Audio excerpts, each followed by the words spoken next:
Yes. Okay, number 7, CAO response to questions and comments regarding the NPCA Auditor General's report. Councillor Ioannoni.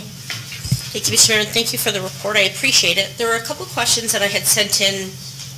Well, one important question from you I sent in was, can you tell me who the lawyer was who drafted the MOU or approved the MOU before you went to China? I don't know if there was, do you remember? Because I can't imagine that you left and went to China and they sprung an MOU on you that you didn't know, because there's language in there that when Mrs. Chang was here, I had asked Jane Pepino if she could ask her client why there was certain language in there in regards to immigration, and I was interested in why there's language in there in regards to helping with provincial policy in regards to PSWs. She didn't let Ms. Chang answer that, so I'm kind of curious, that bothered me. So I was kind of curious as to who vetted that before you signed it. Maybe we can ask our CEO to weigh in. Well, if I may, through you, Mr. Mayor, the MOU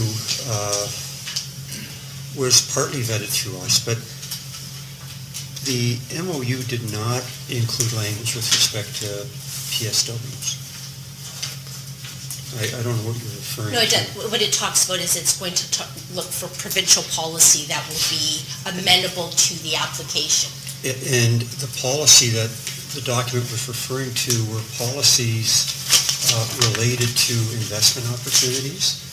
And it was really, the MOU was not developed or intended to be a document that referred to any specific development application, because at that time we actually did not have a formal development application in front of us. The application, or I'm sorry, the MOU, if you recall, at that time the Premier and provincial representatives, and at that time we were encouraged by the then Minister of Tourism, Minister Chan, to attend on that provincial trip to look at investment opportunities for Ontario. So the MOU was geared around things like, you talked about immigration, being business friendly, looking at provincial policies that would encourage investment. So none of that document was ever intended to have any meaning towards a development application or a PSW application. It did talk about us working with investors to streamline and get things in front of council and expedite things, but it never talked about a specific development application. It was really geared, Mr. Mayor, around more economic development. I know Mr. Fell said he had some input into the language. Him and I had reviewed some of it. I don't recall it being vetted through any lawyer. There's language in there that basically says it's not legally binding, that anything would have to be approved by this council regardless. So we made sure we had language in there that would protect this council, because basically the mayor or any individual person can't bind council, and that document was not intended to bind council. It was just a memorandum of understanding of principles relating to investment. Can you tell me where it says it has to come back to council to be approved? Because I don't find it, and it's sitting in... I think if you look near the end of the document, I don't have it in front of me, but it talks about not being legally bound. But there's nothing that says it's coming back to Niagara Falls City Council. No, but I think it says in there something about council, it's subject to council approvals. There's some language. Again, I don't have it in front of me. So this MOU does not impose any legally binding obligations on the parties, in witness whereof the undersigned being duly authorized by both parties, meaning you are authorized by the city, to sign this document. And I guess I've been asked the question, when it's very hard to get answers from the NPCA, and it took a lawsuit that the NPCA lost, I'm not going to debate that, the lawsuit that the NPCA lost, and then 2 rulings in a court to get information in regards to the board structure of the NPCA. And while we are not the NPCA, it is totally circular. We've again Thundering Waters was again the news story of the year, second year running, based on everything from what's going on at the region to what's going on at the MPCA to what was going on in this council chamber. So when I'm asked, who authorized this? The city, we gave you permission to, not permission, that sounds wrong. We made a motion to allow the developer to pay for your way to China. China was paying your way for the trip. How long before you went to the trip did you know that this MOU was going to be something you engaged in? And I can't understand why you would go there and have language in a document like this that would not have been vetted by one of your lawyers. And I say this because I sat at the region before Mr. D'Angelo went off on sick leave when they made the vote to send him to China. They weren't going to send him, they were going to send him. And he made this speech to the chamber that said how important it was to have the head of an organization attend firsthand to the Chinese people because that held so much weight. And as CAO of the region, it was understood that he should be the one to attend because it held a different connotation there than it did here. So did they think it was a different connotation than ours? When you read her letters to us, I get that impression. So this was November 2015. So I'm just wondering, how far ahead did you have this? Did Mr. Beeman see it? Did any lawyer see it? Through you, Mr. Mayor. I think the part of the comment, Councillor, that in the Chinese culture it's important to have your top officials there is something that we definitely have experienced. With respect to that document was quite literally crafted while we were in China. That document was put together through a series of meetings that we had with provincial individuals that were in attendance, along with us in our delegation. We didn't review it with legal simply because, as we made sure was in the document, is that it's not a legally binding document. And that was quite clear to all the parties. It was there as a show of our interest in attracting foreign investment. And just can't put this in perspective enough. This was a foreign investment document, not a document that was talking about any specific development or application proposal, and not specifically talking about PSW. So quite frankly, the document, I can tell you, we didn't engage in any discussions about PSWs as part of this. We did meet with several Chinese companies while we were in China that were interested in perhaps investing not only in Ontario but in this development. We're looking at perhaps relocating or expanding into the Niagara Falls market. And those were the kind of discussions that we had throughout that trip. So again, this was a economic development MOU that was looked at as encouraging investment into our community. So the Auditor General's report says differently. The Auditor General's report highlights that the MPCA was focused on Thundering Waters and Paradise. Like, I've read it. I'm paying attention to everything that's going on. So you were there in November 2015. In the email that I sent you with the references and the questions, I sent you the reference from the Auditor General's report, then my questions. So in your Memorandum of Understanding, it says, appointing and giving power to Party A to be in charge of the business matching events, we're Party A, attracting investment and brand management of Paradise project in Niagara Falls. Well, you knew by November 2015 that Paradise was going on Thundering Waters because that's in the Auditor General's report, in the timeline. So, Councillor, that's referring to economic development opportunities. That's talking about investment opportunities. That's what that is. They were asking for our assistance in matching up companies for them to do marketing, to attract investment, and we did. We met with several companies while we were in China. That's what that is intended to mean. It's not directed at the development application or PSWs. Quite frankly, if you look at the timeline, we were in China in November. PSWs weren't even discussed around this table until sometime in the first quarter of 2016 of the next year. In fact, the CAO of the Conservation Authority, they came here in, I think, April of 16 to ask this council if it wanted to participate in a pilot project on biodiversity offsetting. This council said no.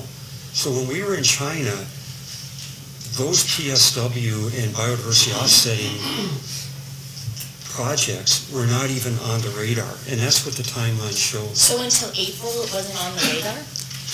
No, they came here in April to ask us to participate. Okay. So here is a letter, February 11th, 2016, from our staff to the developer's agent that says, there's an intro, but that says, based on your desire for a June 2016 adoption of the secondary plan and the uncertainties associated with the province's timeline of the wetland discussion papers and its outcome, the NPCA, this is 2 months before they came to us, Mr. Todd, the NPCA is unable to support the offsetting of provincially significant wetlands and any proposal as such within the secondary plan. Should the provincial framework change to support offsetting of PSWs prior to the adoption, then the NPCA may be in the position to consider biodiversity offsetting. Should your client wish to seek provincial permission to undertake biodiversity offsetting as a pilot project, she may wish to avail herself of her political contacts, including those here at the council in the city of Niagara Falls. That is from our staff, you're copied, and that is February 2011. So this is, may I finish? Yeah, sure. I thought I had the floor. So 2 months before Mr. D'Angelo and Mr. Timms came here, it was already off the table at the NPCA. They knew it wasn't going to work. In the letter from our staff to her developer, it tells them 2 months before that dog and pony show here that they knew it wasn't going to work. I've watched that. A Better Niagara taped it. It's fascinating to watch when you read the Auditor General's report and the information that I have in my hands, because it's totally contrary to everything we were told in this council chamber. So I don't want to be argumentative. I want to say, as a councillor, we deserve to be told the truth at this council table. End of story. If we ask a question, it shouldn't be through FOI. We shouldn't have to ring it out. It shouldn't be through a court proceeding. It's simple questions. I questioned the validity of the information we were given the night council passed that application. But staff knew before Mr. D'Angelo stood there and did his dog and pony show that what he was telling us was not true. I'm not done. I still have the floor. January 9th. We're going to respond to that first. Well, this is hat in hand with that, if you don't mind, so I'll finish. Then January 19th, a letter was sent to the same agent that says, as you are aware, staff members of the City, Region, and Niagara Peninsula Conservation Authority met Wednesday, June 13th to discuss several important and related issues that are affecting the Thundering Waters secondary plan area. So you're telling us you didn't know till April, and I specifically said to you, so you didn't know till April. And you said, no, they came here. But our staff, and you sit on it, it's copied to the technical committee, Sir Ken Todd, Sir Felicetti, and the rest of them who are all consultants, and I'm not sure if they're consultants for Ms. Chang or whether we paid them. But I have a problem with that April meeting. And they came here and they lied through their teeth based on the Auditor General's report, knowing that biodiversity was not going to work. That's not your fault that they stood there and told us NPCA approved it, because we know now through the timeline that they didn't. What bothers me is you knew through the timeline that they didn't, based on these 2 letters to Ms. Chang's agent signed by our staff. So I'm just curious how that happens. So through you, Mr. Mayor, as applications come in, and I think we've answered that in one of the questions in the report. No, we didn't. I believe we did. That there are many development applications that come into our staff. And at the staff level, and I'm talking at the technical level, whether it's planning staff at the region, planning staff at the MPCA, planning staff at the city, depending on what the application, if there's other experts that come into that room, as soon as that development application comes into their meeting, and in this case, those discussions were happening at the staff level, and those are the letters you're referring to. Those are development committee review, that the staffs are sorting out the policy language based on the proposals that have been submitted. That goes on all the time. All the time. You're not answering my question. I have the floor and I am going to answer. You do, and I respect it. You haven't answered my question. So, I'm not finished yet. So, that happens all the time. What ends up happening then is that the MPCA staff are saying biodiversity offsetting is off the table. However, what I'm saying is that in April, their CAO and their board chair at the board level now, it's just like this council. Staff around here doesn't get the final say. This council gets the final say. So in April, their CAO and chairman show up at this council, regardless of what their staff might have said in a letter to our staff back in February, that they wanted us to participate in a biodiversity offsetting situation. This council said no. We then wrote back to them as a result of this council decision. Mr. Hurlovich, in his report, if you see in the chronology, in April, we took a formal position that biodiversity offsetting on the Paradise development was not going to happen. What you're referring to that happened prior to April were staff discussions at the technical level. Those happen every day of the week. So it wasn't we were misforming anybody or misleading anybody, that until those things get presented to this council, they're meaningless. They have no approval. Okay. So when they stood there and did their biodiversity works, it's been proven here, it's been proven there, you have to watch it again. And I probably should have sent everybody a link, but none of what they said was true. According to this letter from our staff, you knew what he's saying is not true. Because we had, in your letter from our staff 2 months before, it's already stated, biodiversity is not going to work. We are not interested in it. I'm sorry, and I should phrase it exactly. May I finish, please?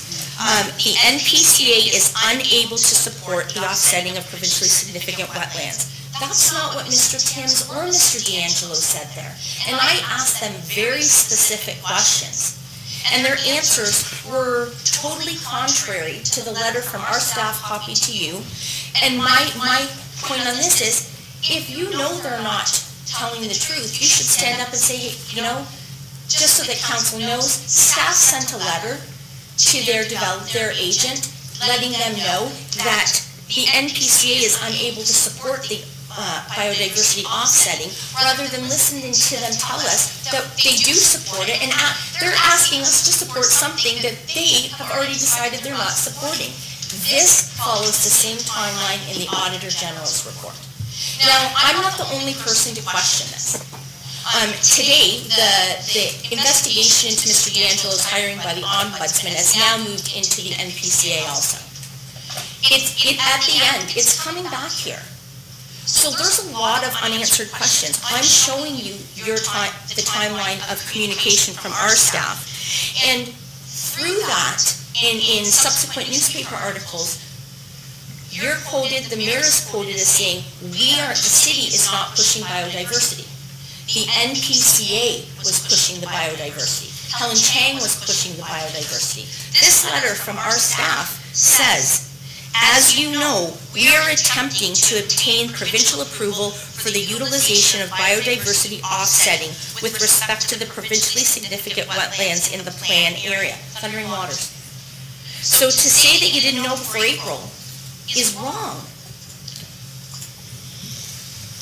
Okay, Mr. Mayor, so if you look at the chronology and follow it all the way through, Councillor, because it was the province through a white paper that they had presented sometime in 2015 that the MPCA, not the city, was actively involved with, that was setting the tone for biodiversity offsetting across the province. That's how this got started. It started at the provincial level. And when this came to our staff level as a concept, the province was still in the throes of investigating whether biodiversity offsetting was going to be something of a policy. We found through that process up until April, and even at that time, we had a motion here of the Regional Planning Committee, as the chronology indicates, that the Region Planning Department in May of 16, which was just prior to the CAO and the chair from the MPCA standing at our podium, the Regional Planning Committee had passed a recommendation to ask the province to look at biodiversity offsetting pilot projects in the region. Oh, I agree. I believe the region was misled too. I don't believe any councillor in the region was told absolutely how things were going, because they did the same dog and pony presentation the week before that at the regional council and said the same things that are contrary to your letters here and the Auditor General's. So in terms of our council, we reported to you in April. So whatever happened at a staff level before that has no bearing on what this council dealt with. By the time Mr. Hurlovich reported here in April, we had recommendations that said that biodiversity offsetting was not going to be part of this development. That was in the staff report. Did you contradict Mr. D'Angelo or Mr. Timms when they said the NPCA was supporting biodiversity when in your letters? Did you stand up and clear that up with Councillor, you have the CAO and the chair of the NPCA standing in front of this council saying that they as a board are looking for partners to participate in a pilot. Why am I going to contradict that? That's a board direction that they're bringing to us. But it's not your board. It's not my point to contradict their board position. It is your job as CAO to tell this council whether what they're saying is true or not. How do I know that that's true? I don't know what their board activities are, council. That's not my job. Mr. Todd, that is a bad answer. Councillor, where are we going with this? Because we're not on trial here. No, you aren't on trial, Mr. Mayor. I was looking for information. I got the condensed, we don't want to make waves, we're not going to be specific, we're not following a timeline kind of information. I just wanted to know if you'd stand here and tell us exactly what happened. And we still don't have the answers, but I'm not going to argue that. I'm assuming that's going to come out in an investigation anyway. So thank you. Thank you. Motion receive and file. Receive and file. Moved by Councillor Carrió, seconded by Councillor Strange. All those in favor? Thank you very much.